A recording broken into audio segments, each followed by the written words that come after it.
He is blind. He can't even see us.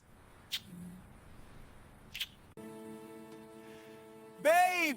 Babe, where are you? Are you here? I will steal everything from him and give it to my new sweet man. Lanra Adeoye's fingers wrapped around Amora's wrist with the strength of a man who had been waiting for this exact moment. The glass filled with crushed sleeping pills hovered inches from his lips, her trembling hand caught midair like a photograph of betrayal. Her eyes, those beautiful brown eyes that had once promised him forever, went wide with a kind of terror that only comes when your darkest secret gets exposed under fluorescent light. "Lanra," she whispered, her voice cracking like thin ice under heavy boots. "You can see—" Behind her, Marcus, her lover, her partner in attempted murder, stumbled backward into the mahogany bookshelf, sending leather-bound classics tumbling to the floor. The billionaire slowly rose from his wheelchair, his supposedly blind eyes now burning with a clarity that made Amora's blood run cold. This was a moment everything changed. But to understand how Nigeria's most celebrated tech genius ended up here, staring down the woman who tried to kill him, we need to go back to where it all started going wrong. If you're new here, smash that subscribe button because this story will take you on an emotional roller coaster you won't forget. And make sure you stay until the end because what happens next will leave you speechless. 3 months earlier, Lanra Adeoye had everything a 38-year-old man could want in Lagos, Nigeria's bustling heart of innovation and wealth. His company, Adeo Tech Solutions, had revolutionized mobile banking across West Africa, making him the continent's youngest self-made billionaire with a net worth that made international headlines.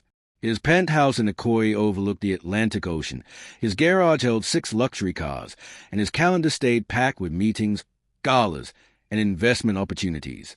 But none of those things mattered as much as Amora Okonkwo, the stunning interior designer he had proposed to on a yacht under the stars 6 months ago. She had said yes with tears streaming down her face, and Lanra remembered thinking he was the luckiest man alive.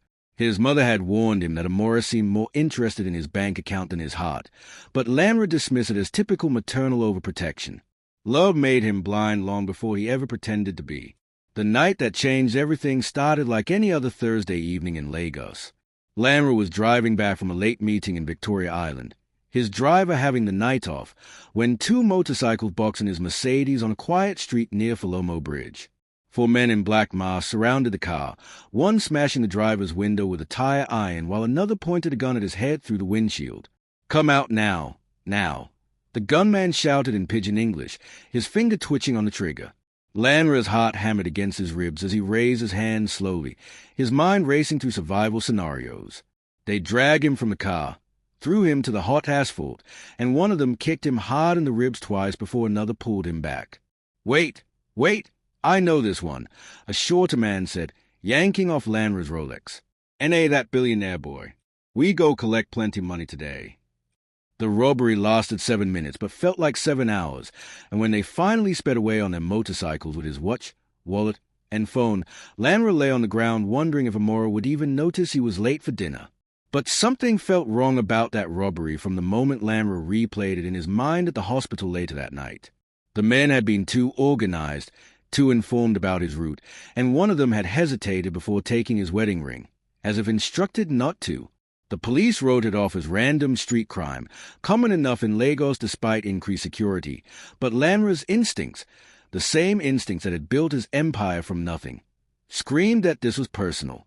He lay in his hospital bed with minor bruises and a concussion, watching Amora sob dramatically at his bedside, and a cold suspicion began to crystallize in his chest. "Thank God you're alive," she kept repeating, her perfectly manicured nails digging into his arm. "I don't know what I would do without you, baby." Her performance was flawless, but Lanra noticed something peculiar. She never once asked about the details of the attack, never questioned if he recognized anyone, never demanded to know if the police had leads. That night, while Amora slept in the chair beside his bed, Lanra made a decision that would expose the truth about everyone around him. He would pretend to be blind. The next morning, when the doctor came in for rounds, Lanra stared straight ahead with vacant eyes and announced in a shaking voice that he couldn't see anything but darkness and vague shadows. The doctor immediately ordered tests, scans, and consultations with specialists, all of which Lanra secretly arranged to support his lie through a private conversation with his most trusted doctor, an old friend who owed him several favors. Amora's reaction was everything Lanra feared it would be: initial shock that looked almost too practiced, followed by reassurances that fell hollow, and finally a phone call she took outside his room that lasted 15 minutes. When she returned, her eyes were red, but Lanra couldn't tell if it was from genuine tears or something she had manufactured for effect. "The doctors say it might be temporary," she said softly, squeezing his hand. "We'll get through this together, my love." But her grip was loose, her attention already drifting to her phone as it buzzed with incoming messages. As the nurses wheeled Lanra out of the hospital toward the waiting car that afternoon, he made a mental note of everything. Every hesitation in Amora's voice, every glance she stole at her phone, every moment her mask threatened to slip. He had built an empire by paying attention to details others missed, and now he would use that same skill to uncover the truth about the woman he had planned to spend his life with, no matter how much that truth might destroy him. What Lanra didn't know yet was that the betrayal waiting for him at home would be worse than anything his imagination could have prepared him for, and the person he trusted most would become his only lifeline in the darkness ahead. Chidiogo Nwosu had worked as Lanra's housemaid for 7 years, and in that time she had learned to read the Billionaire better than anyone else in his life. She was a 45-year-old woman from Enugu with 3 children in university, a sharp mind that people constantly underestimated, and an unwavering loyalty to the man who had changed her family's fortune by paying her triple the standard rate and funding her children's education. So when Lanra returned from the hospital in a wheelchair, claiming to be blind, Chidiogo knew immediately that something was wrong, not with his eyes, but with his plan. She caught the briefest flicker of awareness when he tracked her movement across the living room, a tiny slip that confirmed her suspicion. That evening, while helping him to his bedroom, she leaned close and whispered in Igbo, "Oga, your eyes are working." Lanra's jaw tightened almost imperceptibly before he responded in the same language. "Say nothing to anyone, Mama Chidi. I need to know the truth about what's happening in my house." She nodded once, understanding flooding through her like cold water. Whatever was coming, they would face it together. The first 3 days after Lanra's return home passed with painful slowness as he adjusted to his new role as a blind man. He sat in the living room in his wheelchair, expensive sunglasses hiding his perfectly functional eyes, while the household moved around him like he was already a ghost. Amora fussed over him constantly during those first days, her performance worthy of an award, fluffing his pillows, reading him the news, feeding him soup with exaggerated care. "You have to stay strong, baby," she would say, her voice dripping with synthetic sweetness. "The doctors say these things take time." But Lanra noticed the little things that betrayed her true feelings. How she would sigh heavily when she thought he couldn't hear, how her phone never stopped buzzing with messages she would walk away to answer, how her touch became more mechanical with each passing hour. On the 3rd night, as Lanra pretended to sleep in his bedroom, he heard Amora on the phone in the adjacent bathroom, her voice low but sharp. "I can't do this much longer, Marcus. He just sits there all day like a vegetable. This wasn't part of the plan." Marcus Okafor was a name Lanra had heard before, though he had never paid it much attention until now. Marcus was Amora's childhood friend, a smooth-talking investment banker who had been around their social circle for the past year, always appearing at parties and dinners with convenient timing. Lanra had never liked the way Marcus looked at Amora, or the way she would laugh too loudly at his jokes, but he had dismissed his discomfort as baseless jealousy. Now, lying in his bed listening to his fiancée discuss him like he was an inconvenient problem with another man, Lanra felt something inside him crack like a fault line before an earthquake. "Give it another week." Marcus's voice came to the phone speaker, loud enough for Lanra to hear. "Once the insurance and medical documentation is complete, we can move to phase 2. Just keep playing the devoted fiancée." Amora laughed then, a sound Lanra had once loved but now made his stomach turn. "This better be worth it, Marcus. I'm not cut out to be a nurse to a blind man." She hung up and returned to bed, sliding under the covers beside Lanra like nothing had happened. He kept his breathing steady and his eyes closed, every muscle in his body screaming to confront her, but he forced himself to wait. He needed to know everything.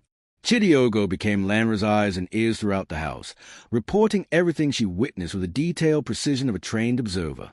She told him how Amora would wait until mid-morning, when she thought Lanra was napping, then disappear into the guest house at the back of the compound for hours at a time. "She's not alone, Olga," Chidiogo said quietly one afternoon while bringing him lunch.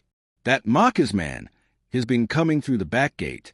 The security man, Ahmed, is letting him in. I think has been paid to keep quiet." Lanra's hands clenched into fists beneath the blanket on his lap, but his face remained neutral behind his dark glasses. "What do they do in the guest house?" he asked, though he already knew the answer would hurt. Chidiogo looked away, her discomfort evident. "Olga, it's not something I should say." But Lanra insisted, and finally she told him. Amora and Marcus spent hours in the guest house, emerging disheveled and laughing, sometimes with empty wine bottles that Chidiogo would later have to clean up. The betrayal was complete, total, and happening under his own roof while he sat in the main house pretending to be helpless. The worst moment came on the 8th day of Lanra's supposed blindness, when he decided to wheel himself slowly toward the guest house after lunch.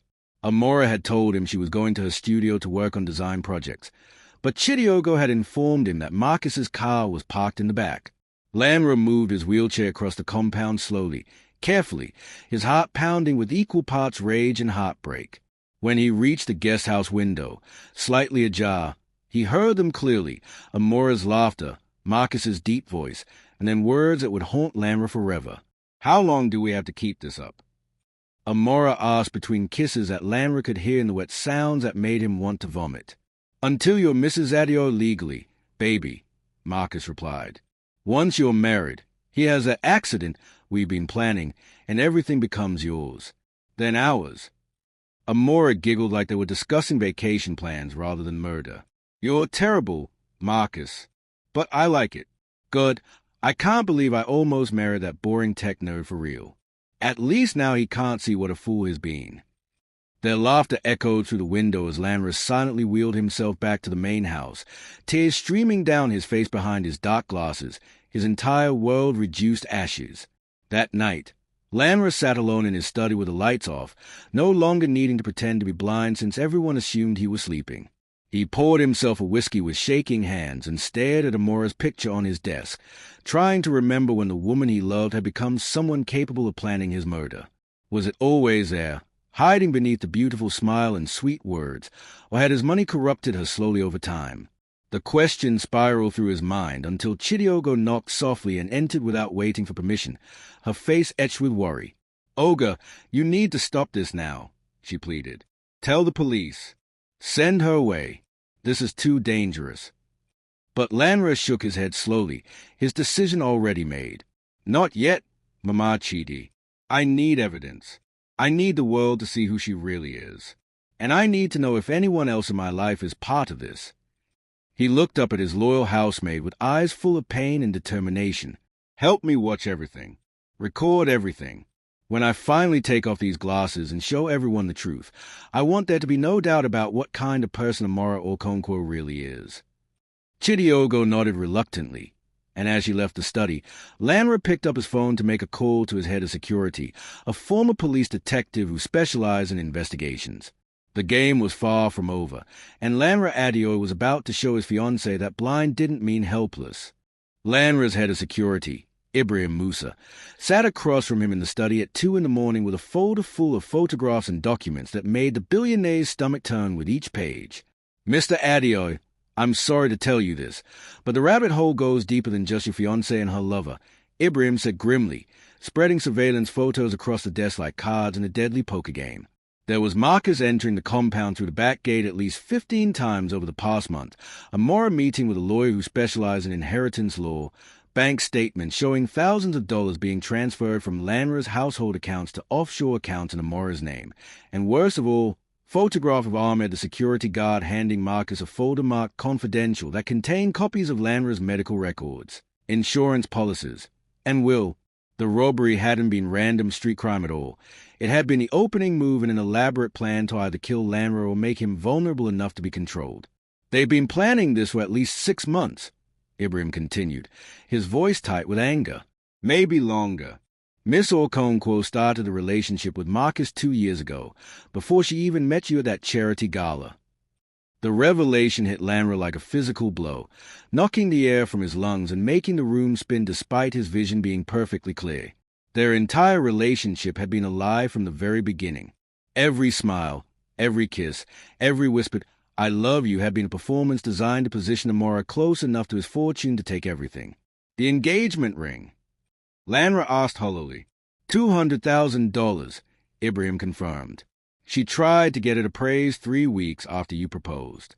The jeweler called me because we have a standing security protocol for all your valuable items. I thought it was strange at the time, but didn't realize the significance. Lanra laughed then, a broken sound that held no humor, only the wreckage of dreams and trust. He had built his empire on reading people, on understanding markets and human behavior, but he had been completely blind, truly blind, to the woman sleeping in his bed every night. "What about my staff?" he asked, dreading the answer. Ibrahim flipped to another section of the report. Ahmed has been on their payroll for 4 months. They paid him 2 million naira to provide inside information and access. Your driver, thankfully, is clean, which is why they chose a night he was off. Chidiogo is absolutely loyal.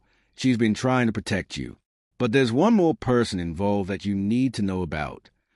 The photograph Ibrahim pulled out showed Lanra's younger cousin, Tunde Adio, sitting at a restaurant table with Marcus Okafor, both men laughing and sharing drinks like old friends.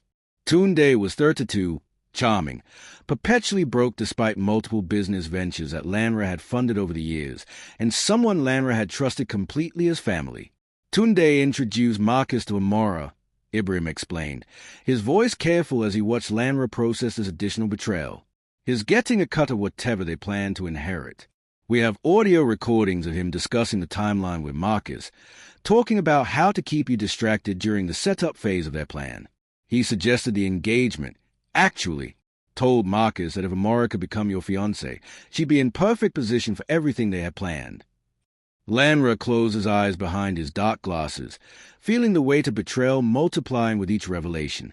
His fiancée, her lover, his cousin, his security guard, how many other people in his life had been secretly working against him while he sat in his wheelchair pretending to be helpless? What's their endgame? Lanra asked finally, when do they plan to make their move? Ibrahim pulled out the final document, a printed email exchange between Amora and Marcus that the security team had intercepted from Amora's laptop. They are planning to overdose you on your blood pressure medication, Ibrahim said bluntly. You were prescribed medication after the robbery for stress-related hypertension. The plan is to crush multiple pills into your food or drink. Make it look like you accidentally took too much because you couldn't see the dosage properly. With your supposed blindness, it would appear as a tragic accident. The medical records they've been building support this narrative, showing you as increasingly dependent, potentially depressed, possibly suicidal according to notes Amara has been feeding to your psychiatrist during her concerned fiancé calls. The sophistication of the plot was almost impressive in its cruelty. They had thought of everything, built layers upon layers of false narratives and documentation, all designed to ensure that when Lanra died, no one would question the story of a blind billionaire who accidentally killed himself with his own medication. When? Lanra asked, his voice deadly calm. The lawyer finishes the inheritance paperwork this Friday. They are planning to make their move this weekend, probably Saturday night when you usually take your medication before bed. Today was Wednesday. That gave Lanra 3 days to decide how to play the final act of this nightmare. He could go to the police immediately with all the evidence Ibrahim had gathered, the photographs, bank records, recorded conversations, everything. Amara, Marcus, Tunde, and Ahmed would all be arrested, charged with conspiracy to commit murder, and likely spend the next 20 years in prison. Justice would be served cleanly, efficiently, and safely. But something in Lanra's chest, some dark need for revenge that had been growing since he first heard Amara laughing about his blindness with Marcus, wanted more than just legal justice. He wanted her to feel the same terror she had planned for him. He wanted her to understand, in the most visceral way possible, what it felt like to have everything you thought was secure ripped away in an instant. He wanted the whole world to see who Amara Okonkwo really was, stripped of her beauty and charm and lies.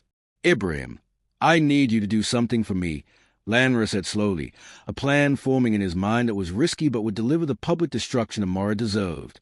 This Saturday, I want you to arrange your cameras throughout the house. Hidden ones, the kind that stream live to a secure server. I want documentation of everything that happens. Ibrahim leaned forward, his professional concern evident. Mr. Adeoye, with respect, if you know they are planning to poison you, why not stop them before? But Lanra cut him off with a raised hand. I'm going to let them think they succeeded, he said, his voice carrying a cold determination that made even the ex-detective uncomfortable. I want Amora to bring me that poisoned drink. I want her to look me in my supposedly blind eyes and offer me death with a smile. And then, Ibrahim, I'm going to catch her wrist and take off these glasses and let her see that I've been watching everything all along. But I need more than that. I need witnesses. Real ones. He outlined his plan in detail. A dinner party Saturday night with select guests, business partners, society reporters, influential friends, supposedly arranged by Amora as a show of support for her blind fiancé. She would jump at the chance, seeing it as a perfect opportunity to poison Lanra in front of witnesses who would testify to his confused state and accidental overdose. But Lanra would control every element of that evening, with cameras, security personnel, and perfect timing to expose her in front of everyone who mattered in Lagos's elite society. It's dangerous, Ibrahim warned. If anything goes wrong, if the timing is off by even a minute, then I'd die, Lanra finished flatly. But I won't, because I'll have you and your team watching every move. And the moment she hands me that glass, we execute. This isn't just about stopping her, Ibrahim. This is about making sure everyone knows what she tried to do. I want her destroyed the same way she tried to destroy me, completely, publicly, and with no chance of recovery. The security chief studied his employer for a long moment, seeing something in Lanra that hadn't been there before the robbery, a hardness, a capacity for strategic cruelty that came from having your heart ripped out and your trust weaponized against you. Finally, Ibrahim nodded. I'll make the arrangements. But Mr. Adeoye, after this is over, you should talk to someone about what you're feeling. This kind of betrayal, it changes people. Don't let her turn you into someone you're not. But as Ibrahim left the study with his folder of evidence, Lanra wondered if it was already too late for that warning. The man he had been, the one who believed in love and trust and the goodness of people, had died in that hospital bed when he decided to pretend to be blind. What remained was someone harder, someone capable of playing this dangerous game to its bitter end.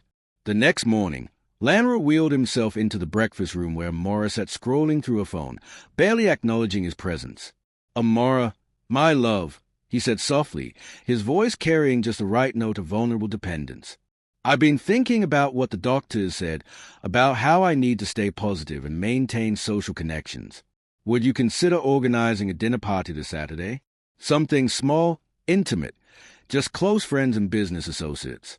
I know it's a lot to ask given everything you're already doing for me, but it would mean so much to feel normal again, even if I can't see their faces. He watched her process the request, so the moment the idea connected to her plans, so her eyes light up with an opportunity that seemed too perfect to be coincidence but which he was too arrogant to question. Of course, baby, she said, leaning over to kiss his forehead with lips that felt like ice. Anything for you. I'll arrange everything. You just rest and let me handle all the details. As she left the room already dialing her phone to call Marcus, Lanra allowed himself a small, cold smile. The trap was set, and in 3 days the whole world would see the truth.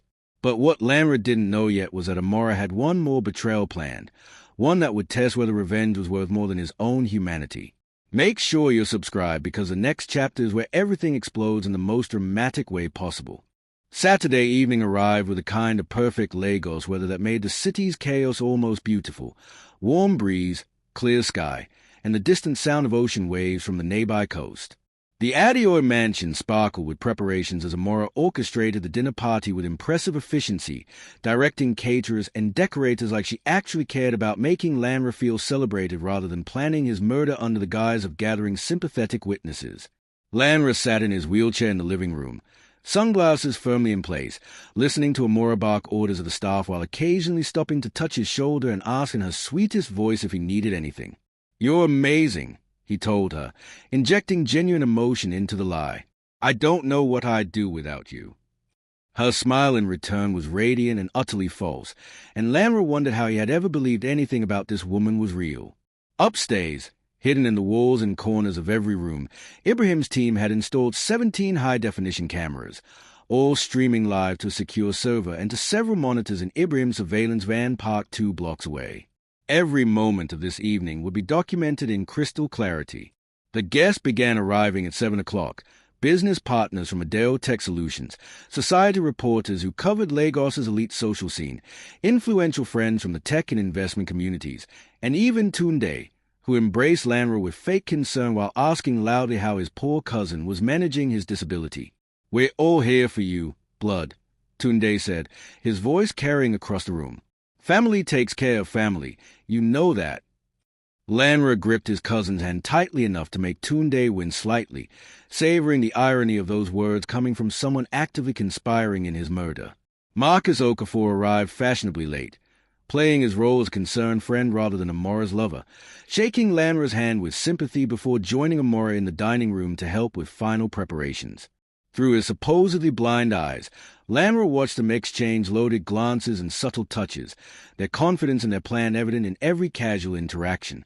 The room buzzed with conversation about Lanra's condition, business updates, and speculation about Adeo Tech's future leadership. Conversations that would have very different meanings once the evening reached its climax. Chidiogo moved through the party serving drinks, her eyes meeting Lanra's frequently, her worry barely concealed behind professional service. Dinner was an elaborate affair with 7 courses, each more expensive and carefully prepared than the last.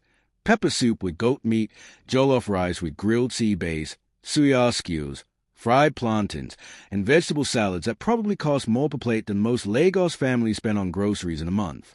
Lanra sat at the head of the table, Amora to his right playing the devoted fiancée with Oscar-worthy dedication, touching his arm frequently and cutting his food into small pieces like he was incapable of handling a knife despite having full use of his hands. The guests praised her patience and devotion, calling her a saint for standing by Lanra through his disability, and she accepted every compliment with false humility that made Lanra's jaw clench beneath his calm exterior. Between courses, Marcus stood to give a toast that was so sickeningly ironic it took all of Lanra's self-control not to react. To Lanra Adeoye, a man who built an empire through vision, and who now shows us that true strength comes from adapting to life's challenges. And to Amora, whose love and dedication prove that some bonds are unbreakable. To the happy couple, may your future together be long and prosperous. The guests raised their glasses with genuine sentiment, completely unaware that the woman they were celebrating was planning to make sure that future lasted only a few more hours. After dinner, the party moved back to the living room for drinks and conversation, and Lanra noticed Amora disappearing toward the kitchen with Marcus following a few minutes later. This was a moment.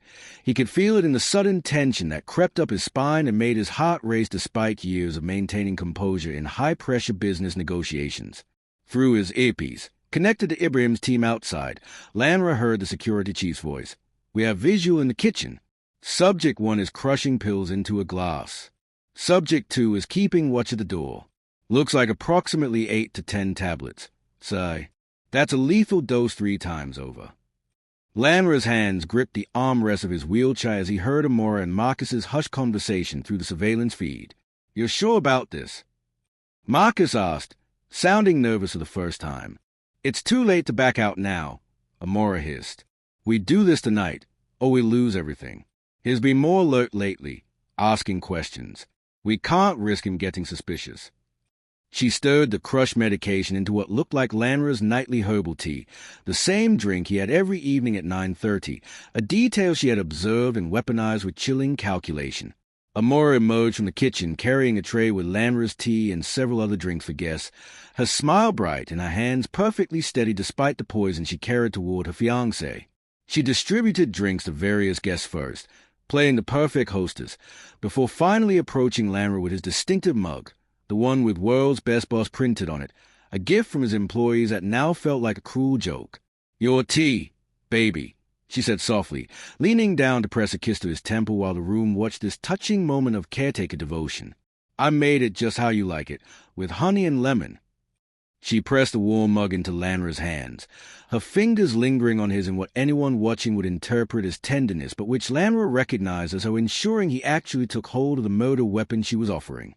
The room fell quiet as guests watched Lanra lift the mug toward his lips, Amora's eyes fixed on him with an intensity that would have looked like concern to anyone who didn't know the truth. This was it, the moment when everything would either go according to Lanra's plan or spiral into catastrophe. As the poisoned tea touched his lips, Lanra's other hand shot out and caught Amora's wrist with crushing force, making her gasp in shock and pain. "I can see you perfectly, Amora," Lanra said clearly, loudly enough for every guest in the room to hear, as he slowly pulled off his sunglasses with his free hand to reveal eyes that focused on her face with laser precision. The room erupted into confused murmurs as Amora's face cycled through shock, terror, confusion, and finally dawning horror as she realized what his words meant. "What are you talking about?" she stammered, trying to pull her wrist free from his iron grip. "Lanra, you're confused. Let me help you." But Lanra stood up from his wheelchair, his movements smooth and coordinated, a man who had never been disabled at all. "I've been able to see since the day I came home from the hospital," he continued, his voice carrying across the now silent room. "I wanted to know who really cared about me when I was vulnerable. And you, my love, you showed me exactly who you are." He held up the mug of poisoned tea with his other hand. "Would you like to tell our guests what's in this drink? Or should I?" Amora's mouth opened and closed soundlessly, her carefully constructed world collapsing around her in real time. And behind her, Marcus Okafor was already backing toward the door before Ibrahim and 3 security personnel blocked his exit. The room exploded with questions and gasps as everyone processed what they were witnessing, and Lanra knew the real show was just beginning. Keep watching because what happens next will make your jaw drop. Drop a comment telling me if you would have done the same thing if you were in Lanra's position. The chaos in Lanra's living room reached a fever pitch as Amora finally found her voice and began screaming denials that convinced no one. "He's lying. He's confused. Lanra, please, your medication is making you paranoid." She lunged for the mug of poisoned tea as if destroying the evidence would somehow save her, but Ibrahim had already secured it, along with Amora's wrist, pulling her away from Lanra with professional efficiency. The society reporters in attendance had their phones out immediately, recording everything, and Lanra knew that within hours the scene would be all over social media, the news, and every gossip platform in Nigeria. This was exactly what he wanted. Public exposure so complete and devastating that Amora would never be able to rebuild her reputation or try this scheme with another victim. Marcus tried to run, making it as far as the front door before 2 more security guards tackled him to the marble floor with a crash that made several guests scream. Tunde, understanding he was also implicated, tried a different approach, dropping to his knees and begging Lanra for forgiveness with tears streaming down his face. "Cousin, please, I made a mistake. I was in debt. They promised me money. I never thought they would actually go through with it." His performance was pathetic and far too late. The police arrived within 15 minutes, called by Ibrahim the moment Lanra removed his sunglasses, and the mansion transformed into a crime scene complete with evidence collection, witness statements, and the surreal sight of Amora being handcuffed while still wearing her elegant dinner dress and diamond jewelry. "You set me up!" she shrieked at Lanra as the officers read her rights. "This whole thing was a trap. You manipulated me." The irony of her accusation would have been funny if Lanra's chest didn't feel like it was collapsing under weight of heartbreak that no amount of revenge could heal. "I gave you every chance to show me love was real," Lanra said quietly, standing before her one last time. "I sat in that wheelchair for 3 months hoping you would prove my suspicions wrong. Every day I prayed you would be who I thought you were. But instead, you brought men into my home, mocked my disability, and planned my murder. You did this to yourself." Amora's face twisted with rage and something else, maybe genuine fear as the reality of prison finally registered, before the officers led her toward the waiting police car outside. Marcus went next, still trying to talk his way out of consequences until an officer told him bluntly to shut up. Tunde continued begging until Lanra simply turned away, unable to stomach any more of his cousin's cowardice. In the weeks that followed, the trial became the biggest news story in Nigeria. Blind Billionaire exposes murder plot read the headlines, and every detail of Amora's scheme emerged in court proceedings that were broadcast live across the country. The evidence was overwhelming, Surveillance footage of Amora and Marcus in the guest house, bank records showing the money transfers, recorded phone conversations discussing the murder timeline, testimony from Ahmed, the security guard who turned state's witness in exchange for a reduced sentence, and most damning of all, the video from the dinner party showing Amora handing Lanra the poisoned tea. Her lawyers tried arguing entrapment, claiming Lanra's deception proved the charges should be dismissed, but the judge rejected every motion with increasing irritation. The facts were simple. Amora Okonkwo, Marcus Okafor, and Tunde Adio had conspired to murder Lanra Adio for his wealth, and the method of their exposure didn't change the crime itself. Public opinion swung heavily in Lanra's favor, with social media celebrating his genius for outsmarting his would-be killers, though some criticized him for letting the situation become so dangerous before acting. Chidiogo became a minor celebrity herself, praised for her loyalty and for protecting Lanra during his vulnerable performance, and Lanra increased her salary and paid for her children's graduate school in gratitude. The sentencing hearing arrived 4 months after that dramatic dinner party, and Lanra sat in the courtroom's front row as the judge delivered justice that felt simultaneously satisfying and hollow. Amora Okonkwo, 25 years for attempted murder, conspiracy, and fraud. Marcus Okafor, 20 years for conspiracy and being an accessory to attempted murder. Tunde Adio, 15 years for conspiracy and providing material support to the murder plot. Ahmed, the security guard, received 5 years for his cooperation with authorities. As the bailiffs led them away to begin their sentences, Amora turned back one final time to look at Lanra, her beautiful face now etched with hatred and regret in equal measure. "I hope you're happy," she called out bitterly. "You got your revenge. But you'll never trust anyone again, Lanra. You'll die alone, and no amount of money will change that." Her words struck deeper than she probably realized, hitting a truth Lanra had been avoiding since the night he first heard of betrayal. He had won completely, destroyed his enemies, protected his fortune, and emerged as a sympathetic figure in the public eye. But the victory tasted like ashes in his mouth because Amora was right about one thing. Something fundamental had broken inside him that night he decided to pretend to be blind. 1 year later, Lanra stood on the balcony of his Ikoyi penthouse, watching the sunset over Lagos with a view that had cost millions but felt empty despite its beauty. Adeo Tech Solutions had grown even larger after the publicity from the trial, with new investors and clients drawn to the billionaire who had outsmarted a murder plot with intelligence and patience. His wealth had doubled. His reputation as a savvy businessman had solidified. But relationships had become impossible. Every woman who showed interest now felt like potential threat. Every friend a possible betrayal waiting to happen. Lanra had gone on a few dates, attended social events, tried to open his heart again, but the walls he had built during those months in the wheelchair had never really come down. He saw manipulation in every compliment, greed behind every smile, calculation in every touch. The blindness he had faked had become real in a different way. He was blind to trust, to vulnerability, to the kind of love he once believed was possible. His therapist called it post-traumatic stress and said healing takes time.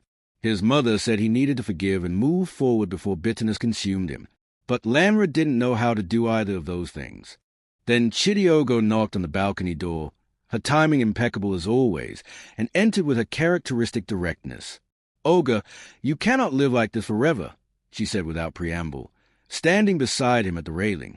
"That wicked woman took enough from you already. Don't let her take your future too." Lanra smiled sadly at his loyal housemaid, the one person in his life whose motives he had never questioned. "How do I trust again? Mama Chidi. How do I let someone close after what happened?" She was quiet for a long moment before responding. "You start small. You remember that not everyone is Amora. You notice the people who were there before the money, who stayed when things were hard, who never asked you for anything but still showed up. Like that girl." She pointed down to the street below where a woman stood beside her car in the building's parking area, looking up at Lanra's balcony with obvious uncertainty. Lanra recognized her. Dr. Kimia Delik, a brilliant young physician who had consulted on his fake blindness medical reports and who had refused any payment beyond her standard fee despite knowing his wealth. She had sent him a few messages after the trial checking on his well-being, never pushing for more than friendship, never asking for favors or connections or money. She came by earlier asking if you were home, Chidiogo continued. Said she was in the neighborhood and wondered if you wanted to grab coffee. I told her you were here but might not want company. She said that was okay. She just wanted you to know someone was thinking about you. Something in Lanra's chest loosened slightly at that information, a tiny crack in the armor he had built. Maybe Chidiogo was right. Maybe healing started with noticing the difference between people like Amora, who had targeted him for his wealth from day one, and people like Kimi, who had been kind when she had nothing to gain from it. Maybe trust wasn't something you either had or didn't have, but something you built slowly with people who proved themselves through small, consistent actions rather than grand gestures. What do I do? Lanra asked, feeling suddenly young and uncertain despite being a billionaire who had outsmarted killers and built an empire. Chidiogo smiled and patted his shoulder. You go downstairs and have coffee with that nice doctor. You talk about normal things. You practice being human again, not just rich and suspicious. And if she turns out to be another Amora, then we deal with it. But Olga, if you never try again, then she really did win. Lanra stood on that balcony for another 5 minutes, watching Kimi check her phone and prepare to leave, before making a decision that felt both terrifying and necessary. He had spent a year protecting himself so completely that he had forgotten how to live. Revenge had been sweet when Amora's handcuffs clicked shut, but it hadn't healed anything. It had only frozen his pain in place. Real victory, he realized, wasn't just destroying the people who hurt him. Real victory was refusing to let that hurt define the rest of his life. He called down to Kimi before she could drive away, leaning over the balcony with his heart pounding. Hey, Dr. Delik, give me 5 minutes to come down. Her face lit up with a smile that looked nothing like Amora's calculated expressions, and Lanra found himself smiling back genuinely for the first time in months. As he headed toward the elevator, Chidiogo called after him, Olga, your wallet. But Lanra shook his head. Just my phone is fine. Mama Chidi. Just coffee with a friend. Nothing more complicated than that. Maybe that's how healing worked. Not in dramatic confrontations or perfect revenge, but in small choices to try again, to believe that not everyone was poison dressed up as love, to let yourself be vulnerable enough to be hurt because the alternative was slow death by isolation. The coffee shop Kimi suggested was nothing fancy, a small place in Yaba that served excellent cappuccinos and played Afrobeat music at exactly the right volume for conversation without shouting. They talked about medicine and technology, about Lagos traffic and the best jollof rice in the city, about their families and dreams, and stupid movies they loved despite knowing they were terrible. Kimi didn't ask about the trial or about Amora or about his money. She just treated him like a person, laughing at his jokes and challenging his opinions, and being present in a way that felt revolutionary after months of people either treating him like a victim or celebrity. When Lanra finally brought up what happened, 3 coffees into the conversation, Kimi listened without judgment and then said something that shifted his entire perspective. You know what the saddest part of your story is? Not that she tried to kill you. People are capable of terrible things for money. The saddest part is that she made you forget all the people who didn't betray you. Chidiogo, Ibrahim, your business partners who supported you through the trial, your mother who warned you from the beginning. You have people who chose you for who you are, not what you have. Don't let one terrible person erase all of those good ones. She was right. Lanra had been so focused on the betrayal that he had stopped seeing the loyalty that surrounded him, stopped appreciating the relationships that had held steady through crisis.